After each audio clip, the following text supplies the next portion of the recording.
आज का ये बजट इंटरिम बजट तो है ही, लेकिन ये बजट इंक्लूसिव और इनोवेटिव बजट है। इस बजट में कंटिन्यूटी का कॉन्फिडेंस है।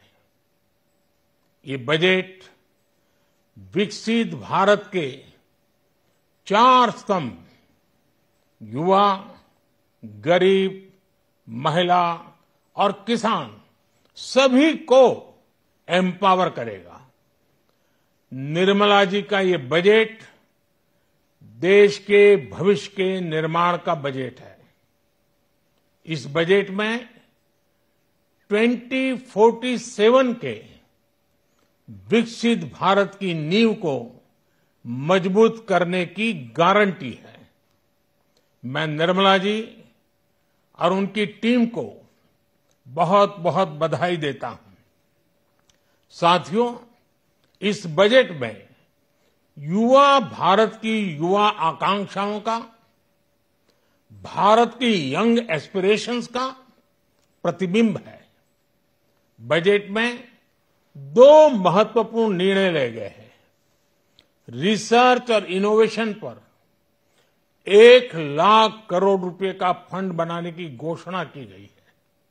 बजट में स्टार्टअप्स को मिलने वाली टैक्स छूट के विस्तार का भी ऐलान किया गया है। साथियों, इस बजट में फिस्कल डेफिसिट को नियंत्रण में रखते हुए कैपिटल एक्सपेंडिचर को 11,11,111 करोड़ रुपए की ऐतिहासिक ऊंचाई दी गई है।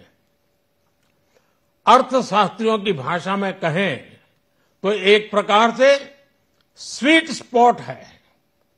इससे भारत में 21वीं सदी के आधुनिक इंफ्रास्ट्रक्चर के निर्माण के साथ ही युवाओं के लिए अनगिनत रोजगार के नए अवसर तैयार होंगे। बजट में वंदे भारत स्टैंडर्ड की 40,000 आधुनिक बोगियां बनाकर उन्हें सामान्य यात्री ट्रेनों में लगाने का ऐलान किया गया है।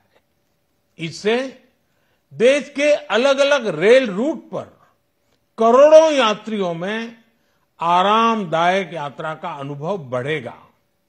साथियों, हम एक बड़ा लक्ष्य तय करते हैं, उसे प्राप्त करते हैं और फिर उससे भी बड़ा लक्ष्य अपने लिए तय करते हैं। गरीबों के लिए हमने गांवों और शहरों में 4 करोड़ से अधिक घर बनाए। अब हमने 2 करोड़ और नए घर बनाने का लक्ष्य रखा है। हमने 2 करोड़ महिलाओं को लखपति दीदी बनाने का लक्ष्य रखा था। अब इस लक्ष्य को बढ़ाकर 3 करोड़ लखपति दीदी बनाने का कर दिया गया है। आयुष्मान भारत योजना ने गरीबों की बहुत मदद की है। अब आंगनवाड़ी और आशा वर्कर, उन सबको इस योजना का लाभ मिलेगा। साथियों, इस बजट में गरीब और मध्यम वर्ग को एम्पावर करने, उनके लिए आय के नए अवसर बनाने पर भी बहुत जोर दिया गया है। रूफटॉप सोलर अभियान में 1 करोड़ परिवारों को सोलर रूफटॉप के माध्यम से मुफ्त बिजली प्राप्त होगी। इतना ही नहीं, सरकार को अतिरिक्त बिजली बेचकर लोगों को 15 से 20 हजार प्रति वर्ष की आय भी होगी और ये हर परिवार को होगी।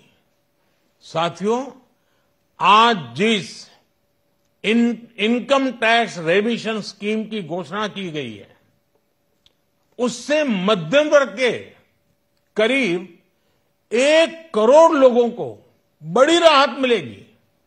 पिछली सरकारों ने सामान्य मानवी के सिर पर दशकों से ये बहुत बड़ी तलवार लटका कर रखी थी।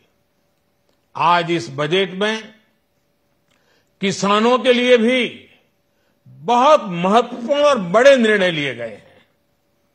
नैनो डीएपी का उपयोग हो, पशुओं के लिए नई योजना हो, पीएम मत्स्य संपदा योजना का विस्तार हो और आत्मनिर्भर ऑयल सीड अभियान हो। इससे किसानों की आय बढ़ेगी और खर्च कम होगा।